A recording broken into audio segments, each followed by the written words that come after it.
Hello everyone, happy Friday. We have jumped into Friday today and we're doing what would normally be our Thursday Facebook Live happening on Friday. I have a bit of a story. Some of you might be wondering, what the heck happened to you last night, Alyssa? In fact, I even got some messages from some of you guys being like, I don't see you. Where's the live stream? So I have a story to tell you. I got caught in an old trap yesterday, and actually it's been, quite frankly, this whole week. And, I used to do this all the time, and it never served me. In fact, it always caused gut issues. It always made constipation come around, and yet I fell into that trap this week. And here's what I did. I tried to be Superwoman this week. I took on way too much this week, particularly yesterday. And so I thought I could just get it all done. And I gotta tell you, I was driving home, rushing home, trying to get here for 6 p.m. Eastern Standard Time sharp so that I could do this Facebook Live with you guys. And it was about 5:45, and I'm driving in the middle of nowhere, open fields all around me. I'm not close to home. At this point, I'm accepting I am not going to make it home in time. And the thing is I was panicking. I'm like, how am I going to let everyone know that I can't be there? Like I can't do the Facebook Live. So I'm thinking to myself, okay, I know what I'm going to do. I'm just going to pull over and I'm going to jump on Facebook and just let everyone know what's going on, and we'll do it tomorrow when I'm at home. So anyways, I pull over and I look at my phone and I remember, oh yeah, Alyssa, you never have Facebook, the app, on your phone. That's right. I delete the Facebook app every week. I download it just specifically for this Facebook Live so I can stream this live on my phone to you guys, and then I delete it so that I'm not scrolling on my phone all the time. So I'm in the middle of these fields. I'm parked on the side of the road and I'm like, shit, I don't have the app on my phone. I go to download it, and the amount of data it takes to download, it doesn't let you download unless you're hooked up to Wi-Fi. It was a gong show. So I'm sitting in this middle of this field thinking about all of you guys, how I'm supposed to be doing this live stream, and how I fell into this old trap of booking myself back to back to back to back. And sure enough, it's been affecting my gut this week. And so I've had to pull out some old tricks, some old maintenance tools to help get my gut, I was going to say my butt. That's hilarious. To help get my gut back on track. So this is the beautiful thing about these Facebook Lives is, you just, stuff slips out of your mouth and there you go. So, I share this with you because, quite frankly, I'm human. I'm certainly not perfect. And so I thought that was really interesting that I did that, because I've gotten quite good at creating boundaries in my day and making sure that we create space. And so I'm going to start this live off. We are going to talk about the 3 secrets to choosing your food today, so not to worry. But I just want to check in with you guys first. Like, how many of you guys are booking yourself back to back to back, trying to be Superwoman or Superman and do all the things, right? You're showing up as mom, as employee, as spouse, as all these different things. You're saying yes in all these different areas. And then at the end of the day, you come home and you're completely depleted and there's nothing left for you. And often what ends up happening is you're hungry at this point, but you can't be bothered to cook. And so part of the whole food anxiety thing is feeling uninspired in the kitchen, feeling just straight up exhausted, being like, the last thing I want to do is jump in the kitchen and cook because I just worked all day. So let me know in the comments with a yes, that's me, if you guys have felt this before. Like, if you guys are finding that you're so busy, you're booked back to back through the day and constantly saying yes to everything around you, that you kind of get home at the end of the day and you're just like, you're tapped out. So there we go, we're human. Anyway, so let's dive in. We're going to talk about the 3 secrets, the 3 golden rules to choosing your food. I mean, food fear, food anxiety is real. I hear from so many of you guys on a daily basis asking, of desperation, Alyssa, what can I eat? And so I'm going to give you 3 golden rules to help give you the framework to navigate around food today. The biggest thing at the end of the day that you must remember is that you are an individual person.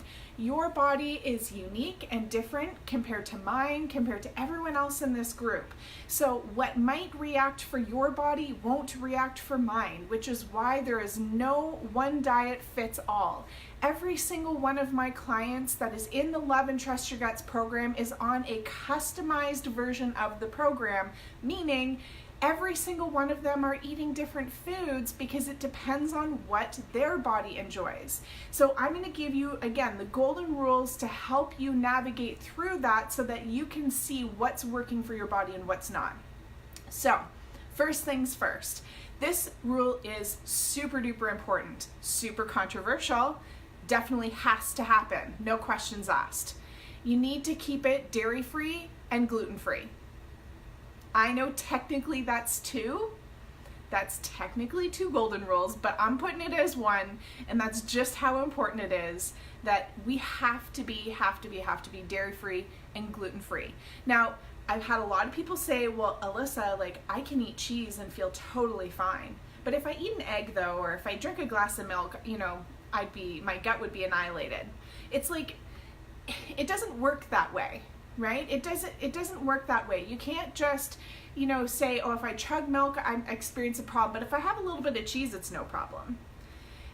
It's still a problem, right? It's still inflammatory. Whether you have a sensitivity to it or not, it is extremely inflammatory.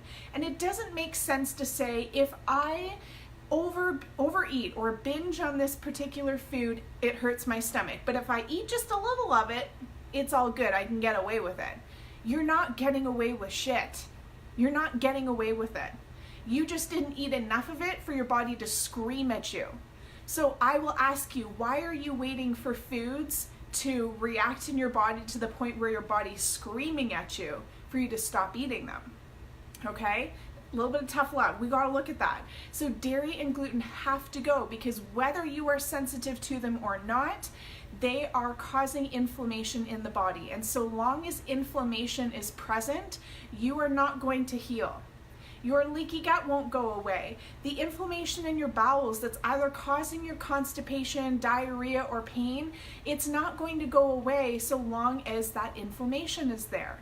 Your body's response to inflammation is all these other symptoms you're experiencing: the bloating, the pain, the gas, diarrhea, constipation, itchy skin, brain fog, memory issues. We've got to address your inflammation. And so removing inflammatory foods is such a great place to start. Now, you might be thinking like, oh my God, Alyssa, I absolutely love bread, or I just can't live without cheese. The world will go on. Everything is going to be fine. I've got your back. Okay, so let's just talk about a couple of food swaps that you can do to make it super easy. Super easy. You don't have to follow a super restrictive diet to fix your gut. Does not have to happen. And the biggest difference, the biggest thing that's going to help you have success, I should say, in fixing your gut is understanding what foods you can eat, all the other foods that you can eat. So let's focus on that. So instead of milk, let's talk about milk. Who is here drinking milk here? Who is drinking milk here still? Is anyone drinking milk? Who loves milk? Let's talk through some swaps. All right, now there's lots of options out there. Obviously, your almond and coconut milk are most popular, and those would be the 2 that I would recommend most. You can also find hemp milk. So if you're familiar with hemp milk, it's made from hemp hearts. And hemp hearts are super rich in protein and omega-3s, which help to reduce inflammation. Great food to have in there. Now, the thing about hemp milk is it's a little bit earthy in flavor. The hemp hearts have a mild, nutty flavor, earthy flavor to them. So when they make a milk from it, it's not always pleasing to every taste bud out there, we'll say. It still tastes good, but I just find that if you're new to this whole alternative world, don't start with hemp milk. Okay, so let's talk through. So coconut and almond would be your best. You can find other nut milks like cashew, Let's talk about soy milk for a minute. So soy milk is not my go-to, and neither is rice milk. And the reason is that they're both really high in sugar. When we're consuming high sugar foods, we're feeding our bad bacteria. Not ideal. So stick to things like almond and coconut. The other thing with soy milk is that if you were to drink it, you would want to ensure that it is GMO free, so it is not genetically modified. That's a whole other spiel. It's a whole other talk we're not getting into. But if you're like, screw it, Alyssa, I want the sugar, just please make sure you're buying organic, non-GMO soy milk. All right. So that kind of covers milk. Let's talk about cheese. So some of the cheese options for you. The biggest thing is you can just omit cheese. You really don't have to have the cheese. I find that it's more of a habit that we put it on our foods. I personally, I would love to be able to show you some packages of cheese alternatives, but quite frankly, I don't buy them, ever. Because I don't need them. I just omit the cheese. If I'm looking for a cheesy flavor for something, I will use nutritional yeast, which is a flaky, it's deactivated yeast. So gives a mild cheesy flavor, great for topping on top of dishes, great for mixing in sauces if you want, again, to add that cheesy flavor. So if you are saying but I really want the melty cheesy thingy, then there are alternatives on the market that you can try.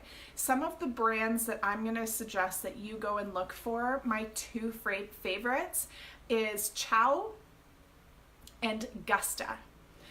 Now, you'll have to take a look depending where you are in the world. I know that Chow and Gusta is definitely distributed throughout Canada. I'm fairly certain that Chow is in the States as well. Gusta maybe, I'm not 100% sure. So take a look at your local health food stores, take a look at some of your grocery stores, but those two I find are the best tasting. They shred great. The only thing you need to keep in mind with some of these dairy-free cheeses is they don't spread and melt like a mozzarella. They melt and they warm up and they become really soft and gooey and cheesy, but they don't melt and spread. So don't be alarmed if you open the oven and look to see that this cheese has held its form. It holds its shape even when it's warm. Okay, now let's talk about a couple other options cheese-wise. Daiya is a really popular brand. I definitely know that one's throughout North America. For those that are in Norway and Ireland and some of the other amazing countries all over the world, welcome. We love having you guys here too. I'm not sure what's available in your country, so if you find something, post it in the group, and I'm more than happy to take a look at the ingredients and make sure that it's good for you. So Daiya is one brand, Earth Island is another. These ones don't taste great raw. Don't eat them raw. Don't even smell them. They smell like ass, okay? They're better for cooking, if you want to make a lasagna or pasta or something. They do taste different. They're not my favorite. Some people love them. So that gives you an idea of straight up cheese alternatives. You can also find nut cheeses like cashew cheese, pâtés, and they're delicious. The nut cheeses will totally do the trick for you. So there's lots of options out there for you. The biggest thing is knowing what to swap it for. So don't just take something out and then leave yourself high and dry. We need to get you the foods that you can eat instead so that you don't feel deprived. Sound good?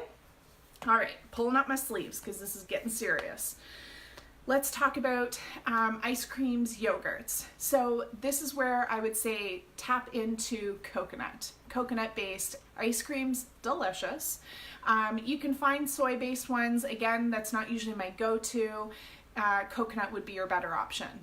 Just remember, they still have sugar in them. Just because it's made from coconut doesn't mean that it's you can eat the whole bucket. It's still ice cream, but it's dairy-free, so it's a great option. If you're looking for yogurt, coconut yogurts are definitely the best out there. There are almond ones I've tasted. They're quite watery. They're not as thick like Greek yogurt like most people like. So coconut's good. There is soy again, but stick to the coconut. Daiya has a really delicious coconut yogurt that will fool any taste bud.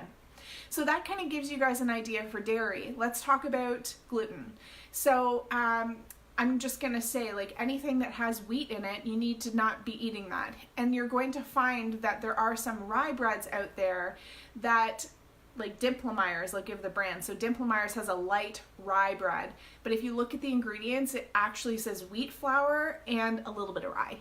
So make sure that you're finding like 100% gluten-free, wheat-free ingredients. So sticking to things like brown rice or brown rice-based breads are really great. You can also look at bean-based ones. I find that gluten-free breads, the best quality ones, are often made locally. So see what you can find in your area. It's not helpful if I list off the brand names that are local to me because not all of you guys are in my area. So, make sure that you're finding ones that are, again, wheat-free, gluten-free. Stick to like brown rice flours, quinoa flours, buckwheat flours, teff, amaranth. These are all different gluten-free grains, and there's some really great recipes online of super duper easy gluten-free breads. More than happy to share some recipes for that in the group as well, so just let me know in the comments. So that kind of helps you navigate through step one, the golden rule number one, which is keeping it gluten-free, dairy-free. Actually, I will just add in here, not just breads, but if you're going to do pasta, do brown rice pasta. If you can find tinkyada, it's spelled Tinkyada, tinkyada, fabulous gluten-free brown rice pasta. So that would be a pasta swap. If you're looking for crackers, again, look for brown rice or nut and seed crackers like Mary's. I think that kind of covers gluten products. What else? If you're celiac, this is just a fun tip. If you're celiac, don't lick the envelopes. That's right, it's Christmas time. You might be sending Christmas cards out. You may not be aware of this, but envelopes, the thing that makes them stick is gluten. So there you go, fun tip, fun fact for today. Alrighty, moving right along. Let's talk about golden rule number two. Golden rule number two is also really important. You need to stick to foods that do not require a label. If you are eating a food that has a box or has a label, that's not good. That's likely not good because it's not just the potential food that you're getting a whole bunch of other shit in there too, like preservatives, other ingredients that create shape and color and smell and texture, all that sort of stuff. And all of those extra ingredients are extremely inflammatory. Anytime a food goes through processing, it loses its nutritional value and it becomes harder to digest. So ignore the cereal aisle. If you are walking down the cereal aisle, that is the wrong aisle to be walking through. Wrong aisle. What would be a swap for cereal? Oatmeal. It's oats. You can add things to it like berries. You can add honey or maple syrup if you'd like to add a bit of sweetness to it. You could add hemp hearts like we talked about for a good source of protein. But when we're going down the aisle of cereal, for example, there is nothing whole food about any of that stuff. What is it even made of? What is it made of? Some of them are like bright pink and yellow and green and have like funky ass colors. Like, what is that shit made of? It's not made from good whole foods. And you can't tell me that your stomach feels good eating that stuff. And even if you think it feels okay eating it, I can tell you it's not helping your gut. So stop eating these inflammatory foods. Stick to whole foods. So oats, perfect. Maple syrup, strawberries. These are whole foods, okay? So if it requires a label, do not eat it. If it's been processed, do not eat it. So sticking to things that are easy to digest. Let's talk through some of that. Vegetables, fruits, good quality grains like quinoa, brown rice, beans if you can tolerate them. It depends on the person. Some nuts and seeds, again, depends on the person. It's not that nuts and seeds are bad for your gut. It's not that, grains or beans are bad for your gut. It depends on the state of your gut. So if you are struggling to break down foods, it is not the food's fault. It is your gut that needs support. So easy to digest foods are going to meet your gut halfway to say, here's a food that's already pre-digested or easy to digest that's going to help you get maximum nutrients. So soups, homemade soups, not canned, boxed, no. Read one day, go to the grocery store, flip that shit over and read it. Read it and then count how many English words versus non-English words. And if there's a word in there that you're not sure what the heck it is, then don't be eating that food because that's not helping you. And I know some of you guys are sitting at home being like, I don't know how to cook or I don't have time and this seems hard. It doesn't have to be hard, guys. It does not have to be hard. But so long as you are eating non-English word ingredient foods, food-like products, your gut is not going to heal. So again, soups, stews, your soup can be as easy and simple as putting onions, garlic. Yes, onions and garlic are not bad for your gut. They are not bad for your gut. High FODMAP, low FODMAP does not matter. Garlic and onions are not the issue. So you could do some, if you want, garlic, onions, mushrooms, celery, carrots, and cook that down in a pot. You could add broth on top. And depending what you want to add in it, you could put chicken in there. You could put some lentils, which are a friendlier bean to eat. They're much easier to digest, like a red lentil. You could put ground beef in there if you want, make meatballs. You can keep it just simple and do vegetables and add shredded cabbage, which is really great for healing your gut because it's high in L-glutamine, which is an amino acid that helps to heal leaky gut. It helps to repair the gut lining. So keeping this soup super simple. Make a big pot on Sunday, ride that sucker out for the week, okay? If you're eating vegetables, vegetables is a whole food. Broccoli, the ingredients to broccoli is la broccoli, right? Very simple. It's best to eat your vegetables cooked though. If you're eating vegetables raw, it's much tougher on the gut. So if we can throw your gut a bone here and just steam them, bake them, cook them down in a pan to really take the edge off of them, that's going to help your gut to more easily digest them. So there is nothing easier, more simple than grabbing a head of broccoli, chopping that sucker up, putting it in a pot and steaming it for under 5 minutes and you've got broccoli. Done like that. That is fast food. That is fast food. You can't tell me you don't have time for that. If you're telling yourself that you don't have time to steam broccoli, the issue is not time. The issue is not time. The issue might be fear. It might be, not sure how to cook broccoli. It might be, I've tried so many different things, I'm just scared to eat now, but it ain't time. Because that is fast food right there. I've been through Tim Hortons drive-thrus that are longer than 5 minutes. All right, so keeping, your vegetables steamed and cooked. You can enjoy all the vegetables, broccoli, cauliflower. You can enjoy Brussels sprouts. You can enjoy asparagus, spinach, kale. You can enjoy, oh my goodness, peppers, bell peppers, mushrooms, any sort of lettuce. If you want to start to let's get into starchy vegetables and some of your grains, enjoy things if you're struggling to digest like rice and quinoa type grains, stay off of those and keep to starchy vegetables that are much easier to digest, like pumpkin puree, great for diarrhea. What else? Eggplant, squash, any sort of squash, butternut, acorn. Spaghetti squash is such a fabulous swap for regular old spaghetti. So these would be some really great options for you to add in that are so easy to digest. You can, again, chop them up and roast them in the oven, or you can boil them or steam them down, I'd suggest, and blend them in a blender for like a mashed potato type texture or puree. This is what we're talking about. These are the types of foods that are easy to eat, easy to digest, super gentle and healing for your gut. So if you're struggling again with eating, go to easy to digest foods, soups, stews, purees. You can have meat as well.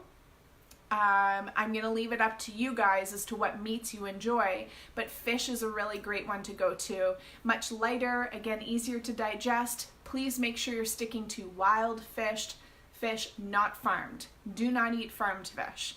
Wild fish is best. Chicken, of course, beef, these are all good. If you're struggling to eat meat because it's hurting your stomach, it's not the meat. It's your gut's ability to digest the meat, and we just need to fix that. So guys, I hope this is helpful. You can see the difference between these are all whole foods versus eating processed foods. If it requires a label, do not eat it. I'm going to touch on one particular ingredient that I want you guys to keep an eye out for. If you are buying anything cartoned or boxed or whatever, and let me just say for a second, I totally get that, you know, we need to be realistic here too. And I'm not suggesting that you should never buy a box of anything again, because as I said, I was recommending if you need to, if you don't want to make homemade coconut or almond milk, you're going to go buy a carton of it.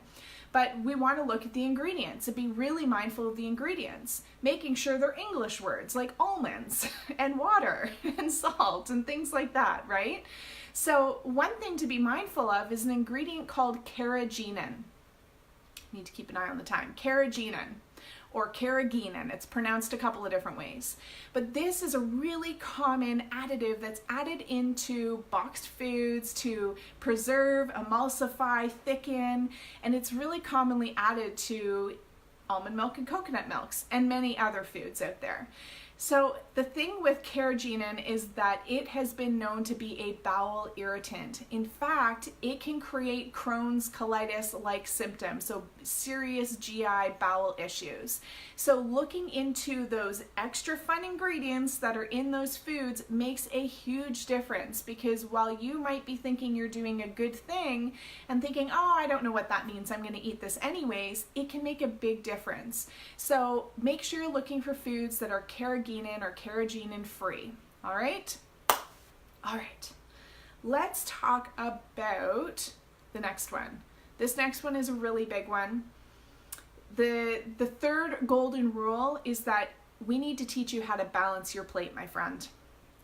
Years ago, when I was working the 60 plus hours a week that I was, living through drive-thrus, fast food drive-thrus, for lunch and dinner, what I was doing for breakfast was often inhaling 2 to 3 slices of bread, toasted with lots of peanut butter, and I would be inhaling that as I ran out the door. And so here's the thing. We need to get you a little bit more educated around what different food groups you need to be targeting and honing in on. So we're going to focus in on a couple of different food groups. So the first one is protein. We're going to talk about each of these. So protein, you need fats, you need carbs, you need vegetables, and you need fruit. So there's 5 different categories that you need to be hitting. And here's the thing, when you have a really upset tummy, it's really common, I see that it's really common that you guys are reaching for carbs because you feel like they're comforting, they sit in your stomach. In fact, even the brat diet, the brown rice, like when your stomach's upset, brown rice, bread, rice, bananas, rice, apples and toast. That's what it is. Okay, applesauce and toast. Anyways, so these foods, definitely not great to go to when your stomach is upset. So breads, we tend to go to breads, pastas, carby crackers, things like that when you're not feeling great, but that's actually the exact opposite that you should be having. And the other issue is that you're often only eating those. So you're missing protein or vegetables or fruits. You're missing the other food categories. Now, I'm not saying this is for all of you guys, but there are often meals where I find a lot of people are carb heavy and they're missing other categories. So what you want to do is create a checklist. So fruit isn't going to be at every meal. You can have 1 to 2 servings of fruit per day. Okay, so just let that one float either at breakfast or as an afternoon snack. But for lunch and dinner, especially, you want to be having a protein, a carb, a fat, and a vegetable.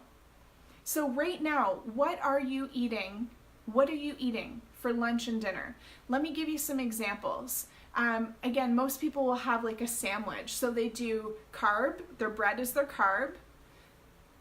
Often they're overeating that. Depending on the person, what we do in the Love and Trust Your Guts program is we get you a customized plan based on your height, your weight, your age, and your activity level. And I'll tell you that 90% of women are only allotted 1 serving of carb at lunchtime, which is 1 slice of bread, not 2. So people are overdoing their bread. So let's say you're doing a sandwich, you're overeating your bread. Let's say you're putting a little bit of sliced meat on there, you're not getting enough protein. You might be putting mayo, mustard, whatever, that's fine. There's no fat, there is no vegetable, and you're wondering why you're crashing hard in the afternoon and you feel like a bag of poop. So we need to balance out your plate. What can it look like? It can look like a piece of chicken with steamed vegetables on the side. Your fat would be, let's say, an oil that you cooked the vegetables with. And what am I missing? Oh, your carb could be some sweet potato that was roasted. Or you could do soup. So you could put vegetables in your soup. Let's say you're doing some, meatballs or ground beef in your soup. There's your protein, your vegetables. Usually there's an oil that you make your soup with, but unless you're eating the whole pot of soup, you're not really getting enough oil. So I would suggest adding a couple of almonds on the side. Or, having some avocado or olives on the side. So making sure that you're hitting each of these food categories. In the soup, you would need to add something like quinoa to have your carb in there. So again, create like a checklist. Let's talk through each of the foods. So if you're looking for a protein, it could be any kind of meat, any kind of fish, 2 hard-boiled eggs, not 1. Two eggs in general, doesn't have to be hard-boiled, is 1 portion of protein. A lot of women are eating only 1 egg for breakfast, calling that their protein. Not enough, you need 2. So eggs, hemp hearts count as protein, beans count as protein too. Hummus counts as protein. Okay, so those are all your protein options. Vegetables, all the vegetables, we don't need to name them. Fruits, all the fruits, don't need to name them. Carbs. So your carbs that I'd like you to stick to, again, we're staying gluten-free, but focus on rice, focus on quinoa, focus on squash, pumpkin. What am I missing? I'm missing something. Sweet potato, love it. These are all really good carbs that you can have and add to your plate. And it's really important that you eat these foods in balance, because if you're missing food categories, you are going to be left depleted. You're going to be hungry. You're going to be miserable because you're not getting enough fuel to run your car, aka your body. So checklist. I'm going to say it again. Checklist. Balance your plate. Do I have a protein? Do I have a carb? Do I have a fat? Do I have a veg? And do I have a fruit at breakfast? Okay? So I'm just seeing here, Elaine had posted, what the heck can I eat then? I've cut out sugar because that's poison, so now no dairy or gluten either. I get that they are no good, but what does that leave me? So Elaine, I hope that that's helpful. So again, we're taking out dairy and gluten, but there's all these other foods, right? Like when we look at dairy, for example, cheese, milk, yogurt, these aren't meals. This is like, it's like added stuff on top. Like it's not really a meal in itself. So you really shouldn't be feeling a hit from eliminating dairy unless you're living off of dairy. So I had a client of mine who was eating cheese like all the time, and she was just absolutely addicted to cheese. And so for her, it was like mind-boggling, the idea to eliminate it. But the problem wasn't that we had to take out the cheese. The bigger problem was that she wasn't balancing her plate. So she was just living off of cheese, but she was never getting any protein or vegetables or other foods into her diet. She was just having cheese and crackers for dinner every night, and wondered why she was so overwhelmed with food, diabetic, overweight, gut issues, and just couldn't get to the bottom of it. So dairy is really just a topper. It's not a meal. So when we take that out, and if you're feeling that, it's probably because you're not eating enough of these other foods. So again, we'll go through all of those foods that we just went through together, go through all those and start pulling out the different foods that you can have to assemble a meal. Now gluten, same thing with gluten. This is where it becomes really hard because a lot of people are living off of bread and cheese, pasta and cheese, bread and cheese. That's the problem. It's not that gluten and dairy are so hard to take out, it's that you're not eating all the other foods that need to be in your diet. So making sure you're balancing your plate, protein, carb, fat, veg, protein, carb, fat, veg. When you go to eat, every time you eat, I want you to hear me in your ear. Protein, carb, fat, veg, protein, carb, fat, veg. Make sure that you have each one of those elements on your plate so that you are going to feel more satisfied, so that your body can get maximum nutrition, and so that you're not going to be hitting those afternoon lulls of absolute exhaustion, getting home at night feeling so ravenous and so hungry but not wanting to cook that you start reaching for more of the gluten and the dairy to just simply fill your body. Let's stop eating out of necessity and let's start fueling our bodies for healing. So guys, I hope this was super helpful.